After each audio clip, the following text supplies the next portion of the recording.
lagi dan terus lebih lagi, sehingga saudara jangan puas dengan apa yang saudara bisa dipakai Tuhan. Nah, kita lihat saudara, hari ini saya bicara tentang pegang teguh Injil Kristus. Pegang teguh Injil Kristus.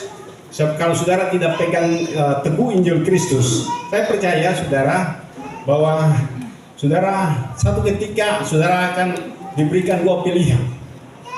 Saudara mau pilih yang mana? Saudara berlutut kepada Tuhan atau berlutut kepada si iblis ular itu? Dan saudara dengar baik, sebab Injil Kristus itu adalah Injil yang menyelamatkan, dan Injil yang menyelamatkan jiwa-jiwa dari kebinasaan. Selalu ada harga yang mahal yang harus dialami oleh pembawa Injil itu. Contoh saudara, kita lihat dalam Rasul Paulus dan Silas dalam Kisah Para Rasul 16 ayat yang ke-18 sampai dengan ayat yang ke-26. Kita dan saya minta untuk dibacakan. Demikian firman Tuhan. Hal itu dilakukannya beberapa hari lamanya. Tetapi ketika Paulus tidak tahan lagi akan gangguan itu, ia berpaling dan berkata kepada roh itu, "Demi nama Yesus Kristus, aku menyuruh engkau keluar dari perempuan ini." Seketika itu juga keluarlah roh itu, kepala penjara Filipi. Ketika tuan-tuan perempuan itu melihat bahwa harapan mereka akan mendapat penghasilan lenyap, mereka menangkap Paulus dan Silas, lalu menyeret mereka ke pasar untuk menghadap penguasa. Setelah mereka membawa keduanya menghadap pembesar-pembesar kota itu, berkatalah mereka, katanya, "Orang-orang ini mengacau kota kita ini karena mereka orang Yahudi, dan mereka mengajarkan adat istiadat yang kita sebagai orang Rom tidak boleh menerimanya atau menurutinya. Juga orang banyak bangkit menentang mereka. Lalu pembesar-pembesar kota itu menyuruh pengoyakan pakaian dari tubuh mereka dan mendera mereka. Setelah mereka berkali-kali didera, mereka dilemparkan ke dalam penjara. Kepala penjara diperintahkan untuk menjaga mereka dengan sungguh-sungguh. Sesuai dengan perintah itu, kepala penjara memasukkan mereka ke ruang penjara yang paling tengah dan membelenggu kaki mereka dalam pasungan yang kuat. Tetapi kira-kira tengah malam, Paulus dan Silas berdoa dan menyanyikan puji-pujian kepada Allah, dan orang-orang hukuman lain mendengarkan mereka. Akan tetapi terjadilah gempa bumi yang hebat, sehingga sendi-sendi penjara itu goyah, dan seketika itu juga terbukalah semua pintu, dan terlepaslah belenggu mereka semua. Puji Tuhan. Saudara lihat, saudara, pembawa kebenaran atau Injil Kristus itu selalu dampaknya itu saudara dianiaya, bahkan dibunuh. Yesus juga kan membawa kebenaran, tetapi akhirnya dia ditangkap dan dibunuh. Apalagi saya dan saudara. Saudara, saya mau bilang bagi saudara bahwa tahun-tahun 80-an itu saudara, itu gereja Betel Indonesia berkembang di Maluku sangat-sangat sadis. Karena satu jiwa diselamatkan, itu mesti ada yang korban. Dianiaya. Karena mereka menganggap kita ini sesat. Mereka menganggap kita ini PKI. Jadi semua pelayanan di berbagai tempat, bahkan di Kroing itu saudara, dan di Kokwari itu ada sampai jemaat yang terus mempertahankan itu harus mati karena bisa menganiaya. Saudara, menganiaya itu pengikut-pengikut Kristus, bahkan hamba Tuhan, untuk dicari untuk dibunuh. Saudara, dan juga ternyata saudara di Kisar itu saudara, itu jemaat mula-mula itu Pak Bramo Oilipa, itu mereka dianiaya oleh apa? Oleh dan Ramil, saudara. Karena mereka dianggap PKI mengaco, saudara. Tapi itu didesak dari gereja yang memang gereja yang sudah lebih dulu, saudara. Sehingga mereka dianiaya, saudara. Itu berjalan pokoknya pukul sampai kadang-kadang setahun, saudara. Dan cuma air mata saya yang bisa. Tapi mereka tetap teguh berpegang bahwa apa yang mereka bawa itu kebenaran. Dan kebenaran walaupun ditindas pasti, saudara. Pasti, saudara. Haleluya. Pasti akan muncul kebenaran. Saya di sini tahun-tahun 90-an, 91, 92 juga kita mengalami tantangan yang luar biasa. Saya mau dibunuh, saudara. Bahkan saya dianggap sesat dan sebagainya. Tetapi saya percaya bahwa saya berjalan tidak sendiri. Saya berjalan dengan surga yang punya perintah. firman kebenaran, Injil Kristus yang saya sampaikan. Itu sebabnya saudara, pernah saya saksikan bahwa ada satu bapak bilang, "Nyong, saya punya mantan guru, Nyong, mau bawa Injil, mau bawa Kristus yang mana lagi?" Bilang, "Ya Bapak, Kristus yang sama, tapi pengenalan akan Kristus yang berbeda." Contohnya Kristus yang saya kenal dia tidak merokok. Kristus yang saya kenal dia tidak mabuk. Itu langsung dia terdiam dan jalan, saudara. Haleluya. Dan memang ada saat-saat di mana, saudara, kita akan mengalami hal yang demikian. Mari kita tonton, saudara, bagaimana seorang misionari, saudara, bersama dengan istri dan anaknya, saudara, mereka ambil keputusan untuk harus ke tempat yang tidak mengenal Injil. Mereka hidup dalam budaya mereka. Mereka hidup dalam berbagai budaya mereka. Dan kalau lain dari budaya mereka, itu harus dibantai. Harus dibantai. Dan ini yang kita lihat, saudara. Mari kita lihat.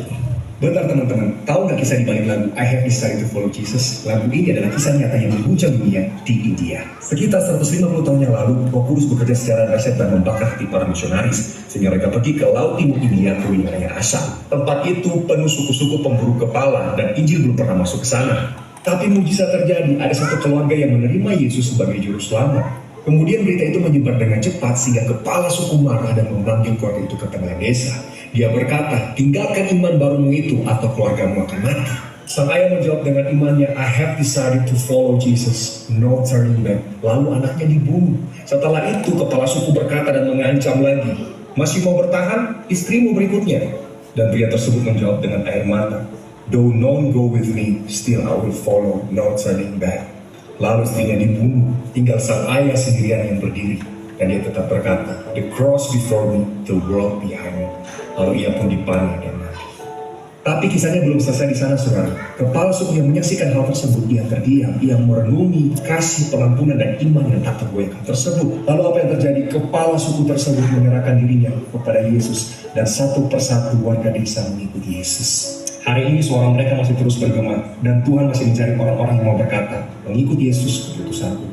Jangan hanya puas menjadi orang percaya, tapi Tuhan Yesus berkata, "Ikutlah aku." Dan kalau kita sungguh-sungguh mengasihi Dia, pasti kita akan taat dan mengikuti Dia. Amin. Saudara, keputusan untuk mengikuti Yesus itu betul-betul dari hati. Dan di depan kita akan terjadi demikian. Saudara mempertahankan keluarga, istri atau anak-anak atau nyawa saudara harus terancam. Ini tidak main-main, saudara. Dan waktu ini sudah sangat singkat. Kenapa sangat singkat, saudara? Karena saudara, apa yang Tuhan bicara bagi saya itu selalu tepat pada waktunya. Waktu di Ambon kita ada di rumah sakit Siloam, saudara, dan waktu ada sama saya lihat ke bawah cukup tinggi, dan saya bilang ini kalau terjadi gempa bumi, dan saya perasaan gempa bumi itu ada dalam hati saya.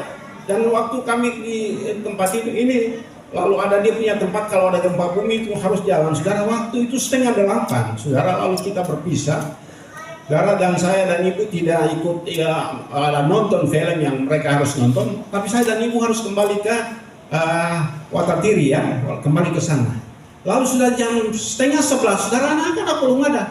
Ternyata tiba-tiba saya rasakan goncangan yang luar biasa di Ambon pada saat itu. Dan waktu itu Valentin pulang bilang, "Yo, beta di dalam gedung film beta rasakan ada goncangan." Memang tidak terlalu kuat. Saudara, berikutnya, saudara, waktu saya ada sementara kasih makan anak piara, saudara, waktu saya duduk bersandar di kandang, saudara, saya rasa ada goncangan. Saya bilang, ini ada goncangan apa? Semua dengan gempa bumi, saudara. Perasaan itu 1-2 jam kemudian saya masuk untuk cuci tangan, saudara, tiba-tiba gempa bumi yang kita lihat. Saudara, saya rasa Tuhan sudah segera datang. Kita tidak bisa main-main, kita harus serius dengan Tuhan. Pegang Injil, saudara. Karena ada Injil yang tidak benar. Karena orang bawa Injil yang tidak benar. Contohnya, saudara, kita lihat dalam 2 Timotius 2 ayat 14-19. 2 Timotius 2 ayat 14-19. Tolong bacakan. Sebab saudara, hari-hari terakhir ini orang berpikir bahwa kalau terima Yesus sebagai Tuhan dan Juru Selamat satu kali, itu selama-lamanya. Dia tidak bisa akan terlepas. Karena apa? Walaupun berbuat dosa, walaupun hidup dalam persinahan, walaupun hidup dalam dosa dan sebagainya, tetap selamat karena satu kali selamat. Itu pengertian begitu. Sehingga banyak hamba-hamba Tuhan yang saat ini, saudara, berbuat dosa, tapi mereka anggap itu Karena keselamatan satu hari. Dan mereka sudah menerima keselamatan. Tapi pertanyaannya, keselamatan itu saudara, itu tidak bisa saudara anggap demikian. Karena ada dua paham situ. Saudara kalau paham, kalau saudara belajar sejarah gereja, kalau saudara tahu bahwa ada yang memang keselamatan itu anugerah, tapi keselamatan itu bisa terlepas dari hidup saudara kalau saudara tidak pegang akan sungguh-sungguh. Saudara tidak hidup dalam kekudusan, saudara. Itu pasti diambil. Karena pada saat Musa naik ke gunung, waktu dia turun, apa yang terjadi? Yang terjadi pada saat itu, saudara, umat Israel itu kalau menunggu dia 40 hari terlalu lama, lalu mereka suruh desak Harun untuk harus membuat alam mereka, karena mereka tidak tahu apa yang terjadi dengan Musa yang Tuhan percaya menuntun mereka. Lalu mereka melepaskan anting-anting mereka, anting-anting emas yang ada di tangan mereka, bahkan yang ada gelang di tangan mereka, yang ada di kaki mereka, lepaskan semua. Lalu dia lemparkan ke dalam api, keluar itu lalu keluar sudah lembu. Lalu mereka mulai menyembah dia. Haleluya. Lalu mereka mulai menyembah dia. Lalu apa yang terjadi? Tuhan bilang, turun, karena umatmu yang kau bawa telah rusak lakunya. Dan apa yang terjadi waktu dia turun, saudara? Itu loh batu yang dia bawa. Karena murkanya, karena marahnya, saudara, dia lemparkan itu batu. Dan dia mulai ambil itu lembu, dia mulai giling, dan padanya dia suruh untuk mereka minum. Saudaraku yang kasih. Dan pada saat itu, saudara, yang mengambil keputusan untuk tetap mengikut Musa adalah kaum apa? Lewi. Jadi saudara, ini tidak bisa main-main, kita harus serius, saudara. Lalu Tuhan Musa tawarkan kepada Tuhan, kalau engkau tidak mengampuni bangsa ini, hapuskanlah nama saya dari buku kehidupan. Lalu Tuhan bilang apa? Tuhan bilang apa? Lalu Tuhan bilang apa pada saat itu? Orang yang berbuat dosa lah, namanya yang dihapus. Tapi tidak mungkin engkau yang tidak berbuat dosa, namamu dihapus. Nah ini kan, jadi jangan saudara pikir bahwa memang keselamatan itu anugerah, tetapi anugerah itu saudara harus kerjakan keselamatan dengan takut dan gentar. Kalau saudara tidak kerjakan dengan takut dan gentar, saya ragukan saudara bahwa saudara akan, selagi saudara masih ada kesempatan bagi saudara untuk harus bertobat. Amin. Dari cara hidup. Mari kita baca, coba tolong bacakan tadi 2 Timotius. Demikian firman Tuhan. Iya. Nasihat dalam menghadapi pengajar yang sesat. Ingatkanlah dan pesankanlah semuanya itu dengan sungguh-sungguh kepada mereka di hadapan Allah, agar jangan mereka bersilat kata, karena hal itu sama sekali tidak berguna, malah mengacaukan orang yang mendengarnya. Usahakanlah supaya engkau layak di hadapan Allah sebagai seorang pekerja yang tidak usah malu, yang berterus terang memberitakan perkataan kebenaran itu. Tetapi hindarilah omongan yang kosong dan yang tak suci, yang hanya menambah kefasikan. Perkataan mereka menjalar seperti penyakit kanker. Di antara mereka termasuk Himeneus dan Filetus, yang telah menyimpang dari kebenaran dengan mengajarkan bahwa kebangkitan kita telah berlangsung, dan dengan demikian merusak iman sebagian orang. Tetapi dasar yang diletakkan Allah itu teguh, dan meterainya ialah Tuhan mengenal siapa kepunyaannya, dan setiap orang yang menyebut nama Tuhan hendaklah meninggalkan kejahatan. Jadi saudara, ada Injil yang bukan Injil Kristus, Injil yang menyesatkan, saudara. Dan Injil yang menyesatkan ini, saya ingatkan kita semua, jangan sampai saudara pegang Injil yang menyesatkan. Dengan usaha apa-apa, pokoknya lakukan saja. Kalau dua hati sudah berpadu, lakukan saja, walaupun ini salah, lakukan saja. Saudara, saya mau bilang bagi saudara, pasti saudara tersesat kalau saudara pegang perkataan orang. Kalau saudara perkataan ulang, saya percaya bukan perkataan Kristus, bukan Injil Kristus, saudara pegang, saudara pasti akan ditolak oleh Tuhan. Dalam firman Tuhan, dalam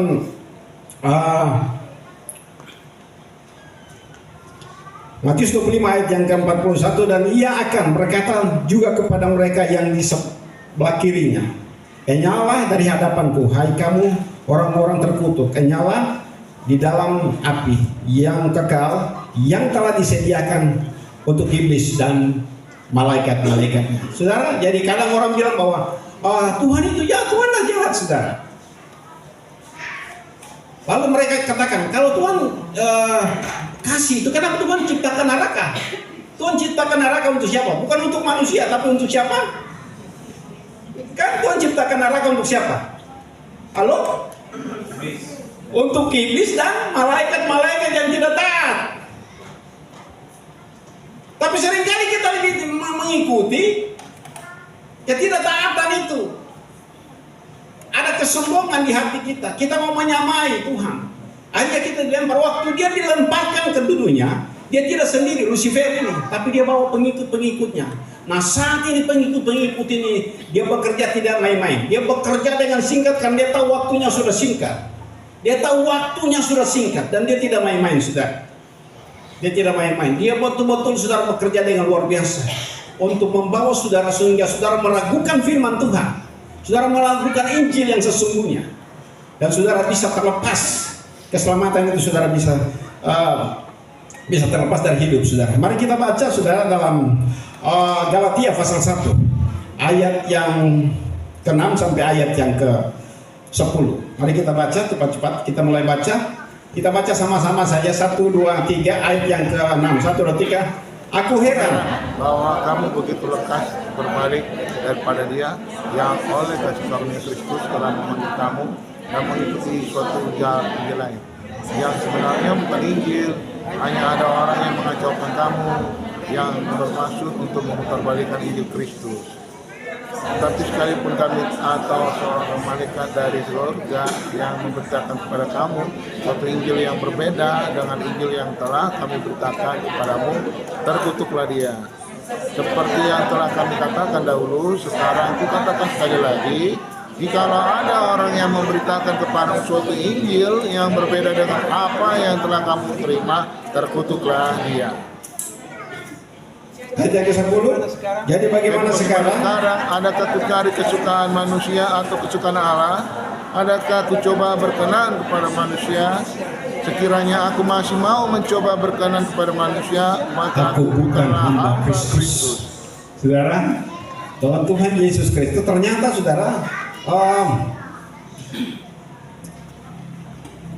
kita baca lagi ayat yang Paulus lebih menegaskan lagi di ayat yang ke-11 dan ayat yang ke-12.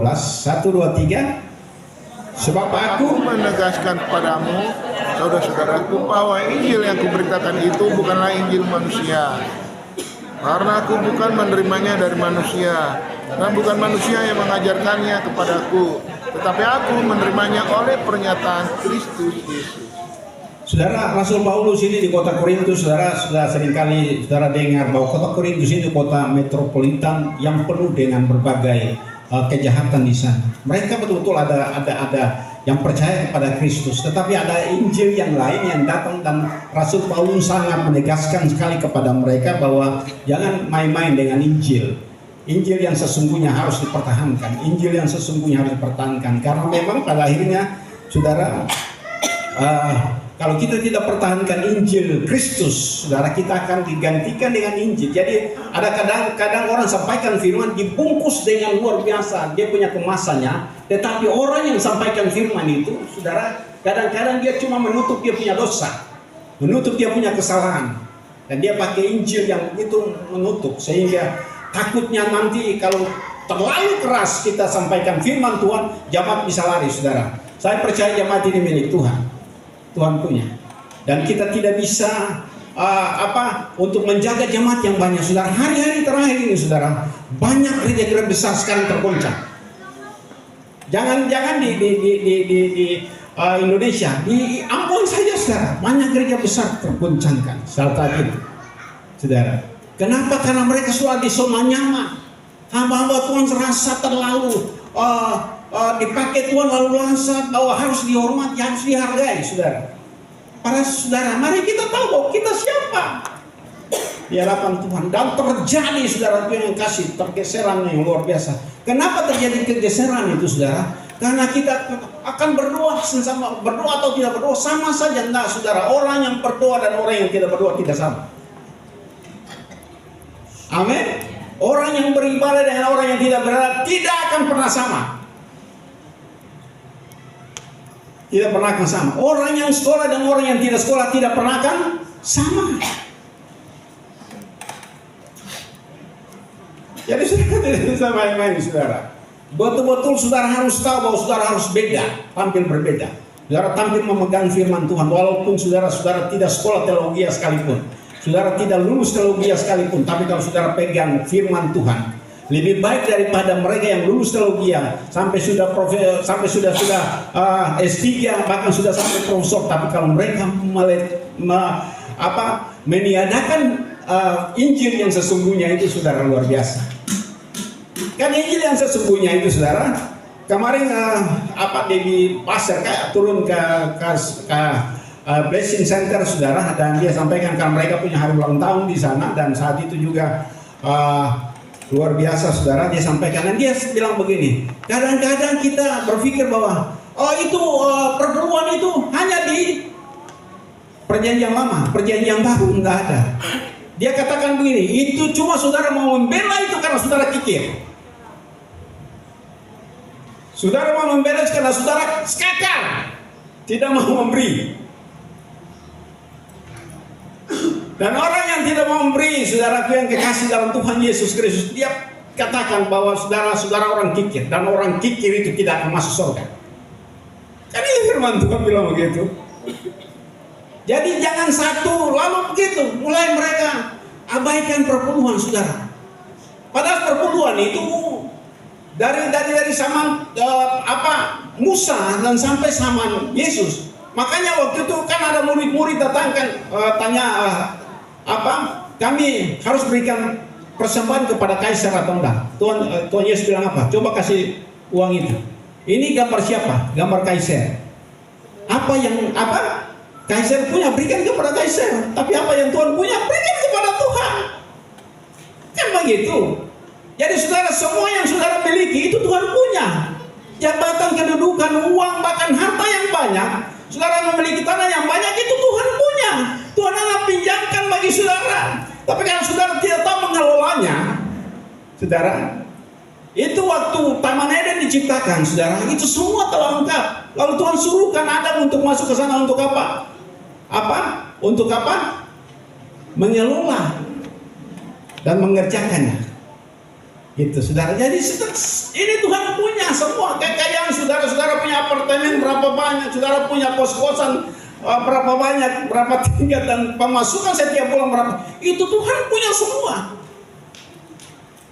Lalu adilkah saudara? Saudara mau berikan untuk pekerjaan Tuhan, saudara? Saudara rasa berat? Kan tidak bisa, saudara.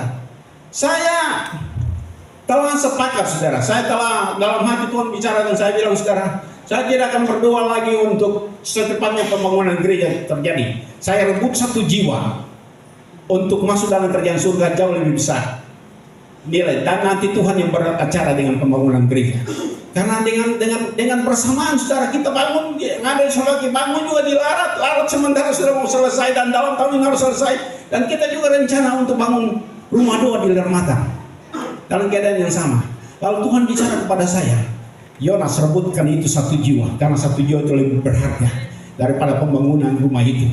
Dan saya bilang amin, saudara. Saudara tahu waktu Yesus itu saya nggak ada kerja lalu harus singgah di Gerasa, karena cuma 1 orang yang gila yang tidak dapat bisa disadari oleh siapapun, yang tidak dapat. Lalu apa yang terjadi? Untuk dia disadari saya dan dia mengikuti Yesus, itu berapa ekor babi yang harus terjun dalam air? Berapa? Saudara, 2.000 ekor babi. 2.000 ekor babi, saudara. Babi kalau ukuran sekarang, saudara, kalau babi yang sudah 50-60 kilo itu, saudara, sampai 100 kilo itu paling kurang 4 juta, paling kurang 4 juta kali 2 juta. Karena itu sendiri kali-kali 1 orang saja, saudara. Amin. Itu sebabnya Yesus bilang begini, saudara. Waktu mau bayar pajak, Yesus bilang kepada murid-murid, pergi memancing. Waktu pancing itu ada koin di dalam mulut ikan itu, pakai untuk bayar pajak dan juga bayar untuk kebutuhan kita. Saudara, saya percaya, saudara, yang kekasih dalam Tuhan Yesus, mari kita dengar suara Tuhan. Saya mulai belajar untuk terus dalam segala bertanyakan Tuhan. Karena saya terlalu banyak, saudara, ditipu dan banyak mengalami kerugian berulang kali, tapi saya tidak kapok, saudara, karena saya tahu, saudara, bukan itu semua karena tidak bertanyakan Tuhan. Tapi mulai sekarang saya bertanyakan Tuhan dalam setiap hidup ini. Bertanyakan Tuhan, saudara, tidak bisa kita main-main. Kita harus bertanyakan Tuhan, karena Tuhan telah beli kita dan harganya telah lunas bayar. Haleluya. Bagaimana supaya kita bisa pegang teguh Injil Kristus dan mampu menolak yang bukan Injil Kristus? Bagaimana, saudara? Yang pertama, saudaraku yang kasih, tekun dalam membaca firman Tuhan dan merenungkan firman Tuhan serta melakukannya. Saudara, bagaimana saudara bisa tahu bahwa nantinya ada tantangan yang besar di depan kalau saudara tidak baca firman Tuhan? Saudara tahu aman-aman saja. Lebih banyak saudara duduk dan lihat sudah WA, lihat segala macam yang saya tidak bisa tahu. Saya memang jauh lebih baik saya tidak mengerti untuk gunakan ini daripada saya gunakan. Kadang-kadang juga saya terbawa. Dan saya nonton, aduh, ternyata setelah nonton semua ngantuk, waduh, menyasar belum berdoa. Ini kan tersita sekali waktu, saudara. Dan ini sangat saudara. Karena begini, saudara, mari kita lihat Yosua pasal 1 ayat yang ke-8. Janganlah engkau lupa memperkatakan kitab Taurat ini, tetapi renungkanlah itu siang dan malam, supaya engkau bertindak hati-hati sesuai dengan segala yang dituliskan kepadamu. Sebab dengan demikian perjalananmu akan berhasil dan engkau akan beruntung, saudara. Saudara mau beruntung, saudara. Alkitab itu, saudara, coba ada kesukaan, minta kesukaan dari Tuhan supaya saudara ada waktu untuk baca firman Tuhan. Saya percaya kalau saudara bisa satu hari, saudara pakai 2 jam saja baca satu pasal itu, bisa habis, saudara. Satu saja, mulai dari Kejadian. Saudara bisa baca mungkin barang 2-3 hari saya selesai, lalu habis itu pindah lagi di Keluaran, Bilangan, dan seterusnya, lalu mulai dari Perjanjian Baru, saudara. Siapa di sini yang sudah baca Alkitab selesai?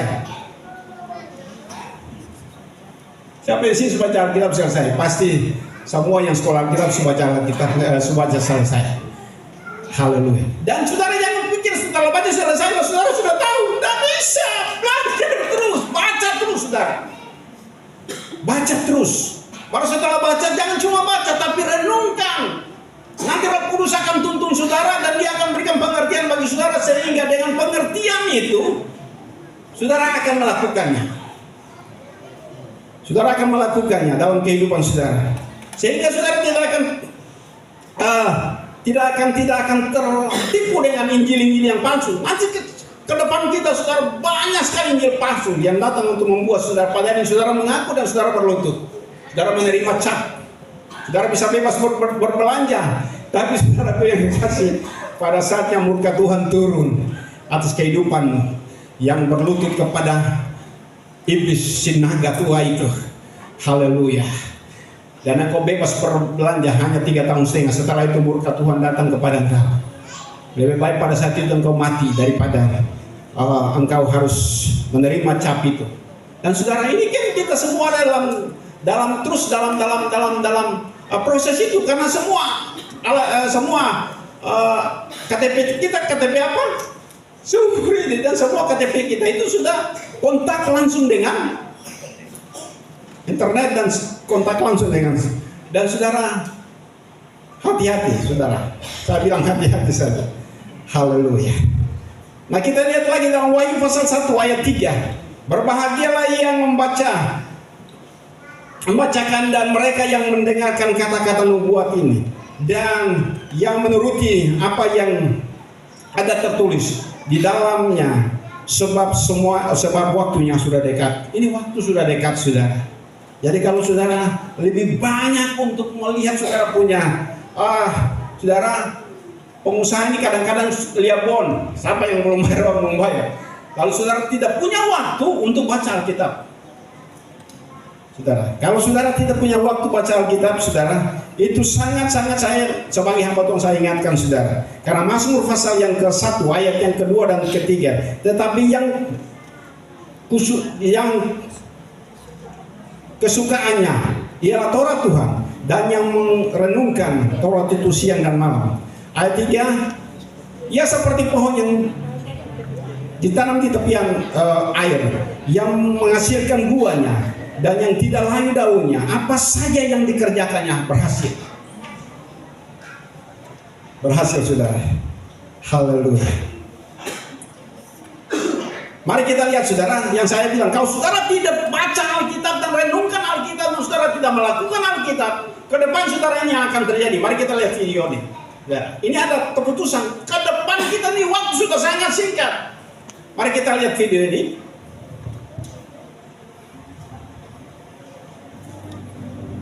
In the days not too far from now,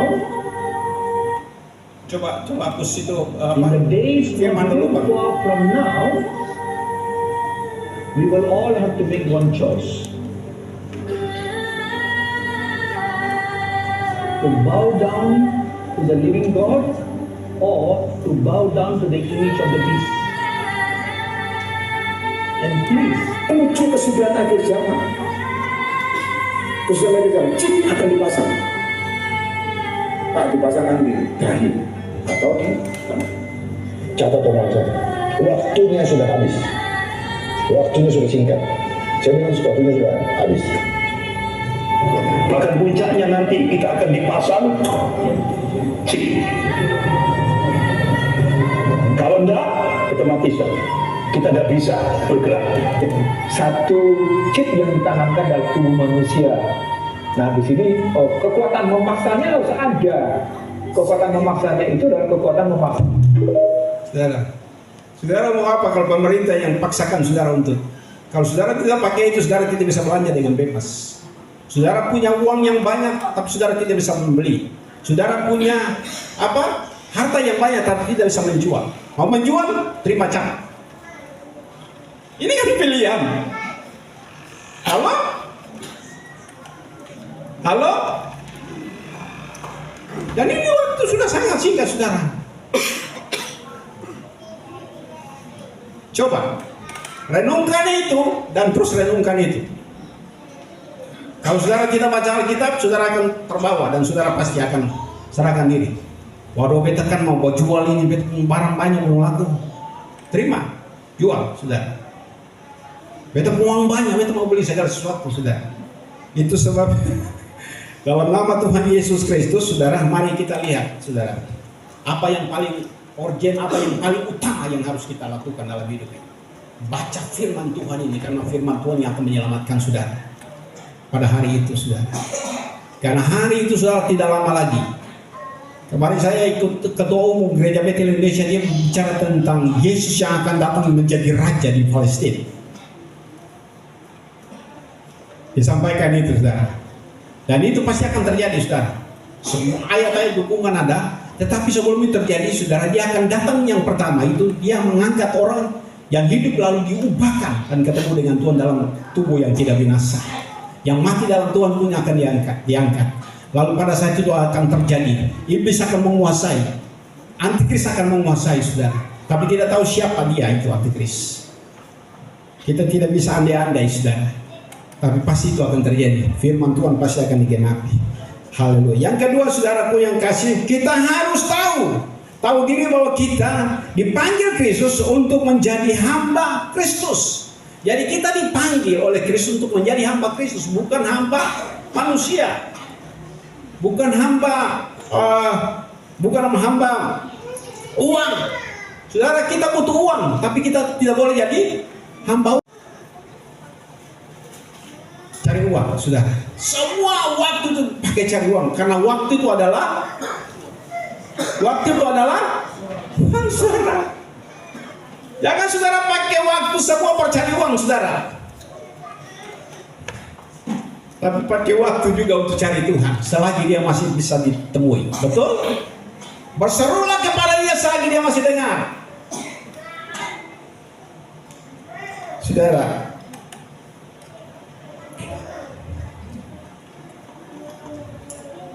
kalau kita tahu bahwa kita telah ditebus dengan harga yang mahal, saudara.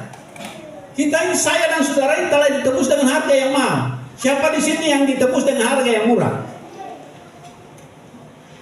Harga recehan? Nah, saudara, saya dan saudara ditebus dengan harga yang mahal oleh nyawa Yesus sendiri.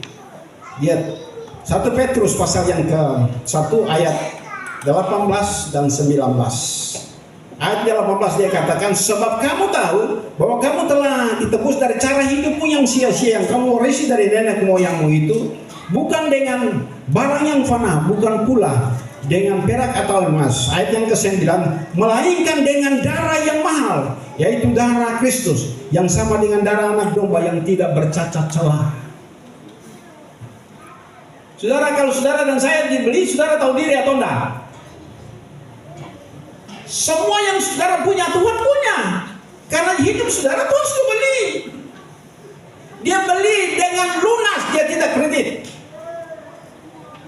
Kemarin kita sementara senabur, ya aduh, tapi kalau yang ada kredit termasuk saya yang ada kredit ini, jangan sampai Tuhan datang kita belum bayar lunas kredit. Tuhan bilang turun dulu, lunaskan dulu. Wah, bahaya. Kalau saya percaya, saudara, saya kredit tapi saya setiap bulan itu lancar bayar. Sekarang ini sudah tahun yang pertama, lagi 2 tahun lagi, saudara. Saya minta supaya habis kredit baru Tuhan datang. Haleluya. Jadi dan saudaraku yang kekasih dalam Tuhan Yesus Kristus, mari kita serius, saudara. Ini hal yang sangat penting bagi seorang hamba Tuhan, harus mengikut perintah Tuhan. Tuhan Yesus berkata, berjaga-jagalah dan apa?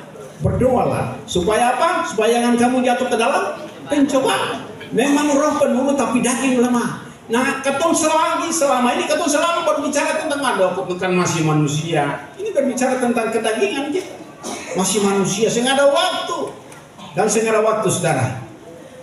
Saudara yang kekasih dalam Tuhan Yesus Kristus, mari kita masing-masing tundukkan diri kita sendiri. Adakah saudara punya hubungan dengan Tuhan itu? Ada yang sudah terputus atau ada yang sudah mulai dingin kembali, mulai bangun kembali, saudara. Harus punya mesbah doa, saudara. Mesbah doa gereja telah siapkan, saudara, bagi saudara itu ruang doa untuk menara doa, saudara. Banyak gereja yang saya katakan tadinya mereka punya menara doa, tapi saudara mereka merasa nyaman. Sekarang gereja hancur. Sekarang gereja hancur, berantakan, saudara. Saya bilang di Kota Ambon itu. Akhirnya sekarang umumkan dari hamba Tuhan, umumkan kembali bangun menara doa. Jangan sampai saudaraku yang kekasih, saudara berpikir bahwa saya ini sudah berkhotbah dengan bagus, saya ini well dengan bagus, saya ini penari tamborin dengan bagus, saya ini singers yang bagus. Kalau sudah cukup, saudara. Kalau semua orang yang tidak mengenal Tuhan juga bisa lakukan itu, dan mereka punya suara lebih baik daripada kita. Mereka punya pemain musik lebih daripada kita. Pertanyaannya, saudara, waktu main itu, saudara berkenan di hadapan Tuhan. Karena tidak ada satupun yang saudara punya hidup itu tersembunyi di mata Tuhan. Tuhan Maha tahu, saudara. Jangan cuma karena saudara Shopee 1 botol saja membinasakan engkau. Shopee harga berapa? 25.000. Rokok 1 bungkus berapa? 1 bungkus berapa rokok? Saya tahu lah, tapi kira-kira saya 35.000 rokok satu bungkus itu. Nah, rokok 1 bungkus 35.000 lalu menyesatkan engkau nantinya, saudara. Tidak tahukah bahwa tubuhmu adalah bait Allah, tempat diamnya roh Allah. Siapa yang binasakan bait Allah, Allah akan binasakan dia. Nah, tiba-tiba begini, kanker paru-paru, orang bilang kata ini orang bikin, saudara. Padahal akibat daripada nikotin. Betulkah? Betul. Kan begitu, selalu ketemu pakai apa? Cari kambing hitam untuk kita membenarkan diri kita. Haleluya. Jadi saudara yang kekasih dalam Tuhan Yesus, hari-hari terakhir ini kalau berbicara tentang ibadah KKR, kesembuhan ilahi, semua orang pergi. Semua orang pergi, betul? Tetapi kesembuhan itu, pertanyaannya, saudara, kesembuhan itu dia akan bisa paten sampai menuntun engkau masuk surga, atau pada akhirnya engkau terima kesembuhan seketika, tapi pada akhirnya juga mati. Lazarus dibangkitkan oleh Yesus. Pertanyaannya, Lazarus mati lagi atau enggak? Mati. Nah, yang jadi masalah, saudara, orang cuma cari kesembuhan dalam ibadah KKR. Tapi pertanyaan saudaraku yang kasih, perintah Tuhan mereka tidak mau lakukan. Saudara, perintah dengan janji, saudara lakukan perintah Tuhan, pasti janji itu datang bagi saudara. Amin. Saudara mau pegang mana? Perintah Tuhan untuk saudara lakukan atau pegang janji? Kadang-kadang di dalam doa Tuhan, saya pegang janji firman Tuhan, saudara. Engkau klaim janji firman Tuhan sedangkan hidupmu tidak berkenan di hadapan Tuhan. Karena firman Tuhan, hendaklah kamu kudus seperti Bapamu adalah kudus. Kalau saudara hidup kudus, saudaraku yang kasih, di hadapan mata Tuhan, saudara melakukan apa yang mendatangkan kekudusan, kesucian dalam hidup saudara, dan saudara kalian pegang janji Tuhan, itu pasti Tuhan akan berikan. Karena Tuhan itu bukan Allah yang pendusta. Amin. Iya. Jadi saudara, itu yang penting sekali bagi saya dan saudara. Sebab dia katakan, bilang berjaga-jagalah dan berdoalah supaya kamu jangan jatuh ke dalam pencobaan. Roh memang penuh tapi daging lemah. Nah, kita lihat lagi ayat yang ke-40 dari Matius 26 ini. Setelah itu ia kembali kepada murid-muridnya. Ia itu dan mendapati mereka sedang tidur, dan ia berkata kepada Petrus, tidakkah kamu sanggup berjaga-jaga dengan aku sejam juga? Tuhan saya minta banyak waktu untuk Tuhan, 1 jam saja, saudara. Tapi 1 jam juga kadang-kadang senyale. Ketemu bikin ketemu Tuhan itu lebih penting dari semua. Lebih penting dari semua. Lalu kadang-kadang beta capek, melayani itu mau berdoa capek. Istri bilang bangun berdoa, bapak bilang capek, saudara. Begitu. Lalu kadang-kadang kita, haleluya,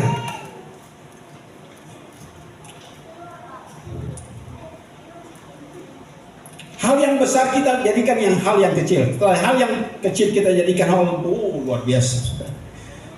Ini salah menyesatkan, saudara. Sangat menyesatkan. Yang ketiga, saudara, hidup yang menyukakan Allah. Bagaimana hidup yang menyukakan Allah itu? Hidup yang menyukakan Allah. Bagaimana hidup yang menyukakan Allah itu, saudara? Jangan sombong. Kalau engkau dipakai Tuhan dengan karunia, kesembuhan ilahi dan lain-lain, saudara. Tadi saya sudah singgung sedikit dan lain-lain, saudara. Jangan sombong, saudara. Kalau saudara punya karunia untuk usaha, dan usaha itu berlipat kali ganda, jangan saudara sombong, saudara. So, awal dari kejatuhan itu apa? Kesombongan. Waktu saudara makin pakai oleh Tuhan dengan luar biasa, saudara harus katakan bahwa aku adalah hamba yang tidak berguna. Lukas pasal 17 ayat yang ke-10. Demikianlah juga kamu, apabila kamu telah melakukan segala sesuatu yang ditugaskan kepadamu, hendaklah kamu berkata, kami adalah hamba-hamba yang tidak berguna. Kami hanya melakukan apa yang kami harus lakukan. Saudara, ini hamba Tuhan yang tahu diri, saudara. Hamba Tuhan yang tahu diri. Ada hamba Tuhan yang bikin diri bahwa mereka semacam lebih dari malaikat. Dan kadang-kadang juga malaikat takut orang, saudara. Malaikat itu takut mereka. Karena kadang-kadang, saudara, mereka pun jas, mereka sembawa. Atau mereka punya Alkitab, mereka sembawa. Pakai bodyguard bawah. Mau pakai jas, setelah masuk di dalam ruangan, pakai jas. Orang langsung yang bawa pendeta pembantu langsung bawa jas, sarung tangan. Beta bilang, luar biasa ya. Beta tegur langsung. Luar biasa, hamba Tuhan ini memang luar biasa ya. Sampai jasanya mesti dikasih pakai. Haleluya. Akhirnya apa, saudara? Terjadi kegoncangan, terjadi. Karena mereka setelah rasa nyaman, terjadi kegoncangan yang luar biasa. Dan ini sementara Tuhan terus goncangkan gereja, sehingga gereja tidak akan bisa diam lagi. Keluar dari gereja, cari zona nyaman, cari 1 jiwa. Karena 1 jiwa itu berharga di hadapan Tuhan. Amin. Cari 1 jiwa. Dan memang, saudara, nanti mungkin Wandi, nanti Bapak Tua akan datang di dalam minggu ini untuk bagaimana cara untuk mau, saudaraku yang kasih, mau melakukan apa yang Tuhan mau untuk diselamatkan, baik keluarga Batu Lolona ini, saudara. Akan ketemu dengan saya, tolong bantu. Dan juga di dalam juga ada suruh saya turun. Dan ini, saudara tolong berdoa bagi saya supaya saya bisa bawa mobil. Sehingga dalam perjalanan, dalam setiap yang Tuhan suruh saya cepat. Karena kadang-kadang kalau cuma di motor bahaya. Udah di jalan itu bisa bahaya. Saudara, kalau saya yang tua saja punya pikiran, saudaraku yang kekasih, untuk jiwa-jiwa yang sementara, tidak tahu bedakan tangan kiri, tangan kanan yang mana. Lalu saudara yang begitu gesit, kuat, cantik, gagah. Haleluya. Lalu saudara masa bodoh dengan itu, lalu lihat jiwa-jiwa terbawa setiap hari. Hampir setiap hari ada yang mati. Pertanyaan, waktu mereka mati dalam Tuhan atau mati di luar Tuhan? Kalau mati dalam Tuhan itu untung. Karena firman Tuhan bilang begitu. Amin. Firman Tuhan bilang begitu kalau saya salah dalam Wahyu pasal 14 ayat 13 ya. Coba tolong bacakan itu.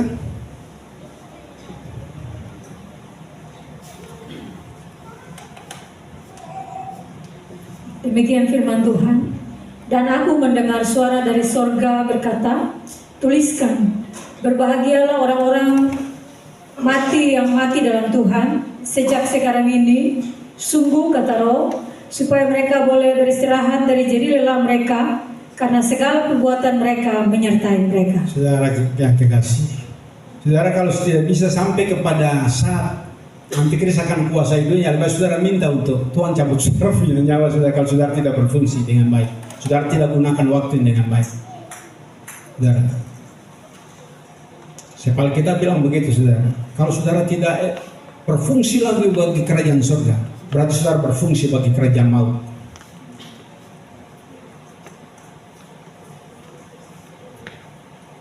Siapa sih yang mau berfungsi untuk kerajaan surga? Angkat tangan. Satu tempat saya tidak lihat saudara angkat, tapi saudara angkat dan saudara bertanggung jawab terhadap saudara tangan saudara yang terangkat. Haleluya. Dan saudara harus benci bahwa saudara tidak akan bisa efektif atau dipakai oleh iblis. Karena saudara waktu dipakai oleh iblis, neraka itu tidak bisa saudara lari keluar. Pasti itu terjadi. Haleluya. Mari saudaraku yang kekasih dalam Tuhan Yesus Kristus, karena kita lihat saudara Kisah Para Rasul 3 ayat yang ke-6.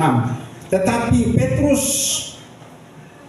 berkata, emas dan perak tidak ada padaku, tetapi yang ada yang aku punyai kuberikan kepadamu. Demi nama Kristus orang Nazaret itu sembuhlah.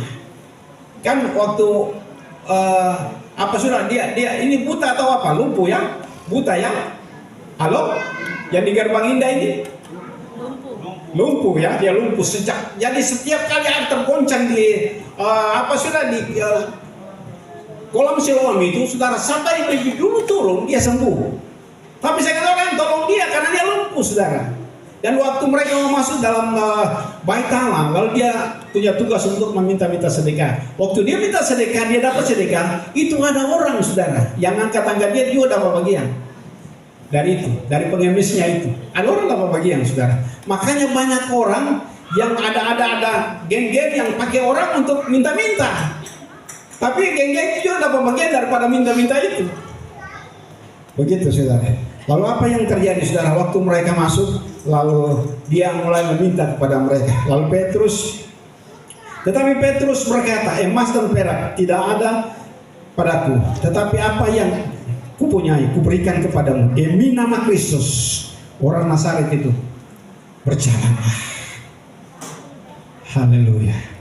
Saudaraku yang kekasih dalam Tuhan Yesus Kristus, saya seringkali sangat takut dan gentar juga yang nanti akan terjadi demikian, saudara. Jangan sampai saya memberitakan Injil bagi saudara, tetapi saya sendiri akan tertolak. Itu yang saya sangat takut, saudara. 1 Korintus 9 ayat 27. Ayat yang terakhir. Haleluya. Tolong bacakan. Demikian firman Tuhan. Tetapi aku melatih tubuhku dan menguasainya seluruhnya, supaya sesudah memberitakan Injil kepada orang lain, jangan aku sendiri ditolak. Siapa di sini yang sudah memberitakan Injil, sudah bersaksi kiri kanan tentang Yesus luar biasa dahsyat, beritakan Injil dan orang menerima dan mereka diselamatkan, tuntun dan mereka lahir baru dan mereka menjadi termaterai, lalu padanya saudara mau untuk ditolak oleh Tuhan? Saya tidak mau. Siapa yang mau? Coba angkat tangan. Saya ada pasti. Tapi yang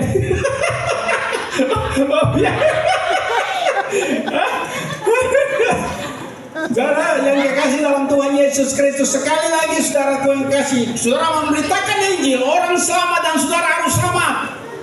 Makanya saya berdiri sebagai gembala, saya menyampaikan firman yang keras, dan saya percaya firman yang keras ini untuk mengubah hidup saudara, untuk membawa saudara kepada kebenaran demi kebenaran, dan saudara harus taati karena saya sebelum sampaikan saya telah taat melakukan semuanya itu sehingga saudara selamat, saya pun selamat. Saya tidak mau saya sampaikan firman Tuhan kepada orang lain taat, tapi saya tidak taat. Saya masih pencuri, saudara. Saya punya kesaksian pernah, saudara. Waktu mereka ambil semua perpuluhan apa semua kan bawa, lalu saya datang sendiri-sendiri, saya datang ke peti begini, ada amplop di dalamnya dan ada uang ini dalam saudara, saya ambil uang saya sebagai gembala, saya bisa pakai itu saja uang sembarangan, betul? Tapi setelah satu saat saudara, saya pakai untuk bikin bayi motor dan segalanya. Saya dalam hati saya tidak bisa pakai untuk makan, tapi saya pakai untuk bikin bayi motor. Haleluya. Satu saat saya tidur saudara, itu suara datang kepada saya, pencuri. Saya gembala saudara. Itu perkataan yang datang bilang saya pencuri saudara. Akhirnya saya harus mengaku. Saudara, bayangkan saudara. Jadi jangan saudara berpikir bahwa saudara kasih perpuluhan nanti pendeta jadi kaya saudara. Itu perpuluhan saudara pakai untuk pekerjaan Tuhan, untuk membuka perintisan-perintisan. Kalau Tuhan kehendaki, kita akan buka di Wongla, pelayanan di sana. Pelayanan di sana butuh uang. Pelayanan di sudah ditutup Kembung nantinya kalau terbuka. Yang sekarang juga sementara nanti terbuka di Kilmasa. Saudara, ini sementara terbuka, bukan di Kilmasa, di Yosef Larat, kamu nama apa lagi? Keliobar Musablah. Kelang. Sementara. Ada juga di pulau sana, ada minta kita untuk buka di sana. Saudara bayangkan. Dan itu kalau untuk pelayanan untuk buka begitu, waduh saya semangat sekali saudara. Walaupun kadang-kadang saudara bertindak dengan iman. Haleluya. Bertindak dengan, dan saya tidak mau pakai uang itu gereja sembarangan. Tapi pasti ada uang misi, kita pakai uang misi untuk bisa bergerak. Haleluya. Dan ini saudara tidak main-main, karena satu jiwa saudara selamatkan, itu sorga bertempik sorak. Berikan kemuliaan bagi Tuhan. Haleluya. Oke, firman Tuhan saya minta tim musik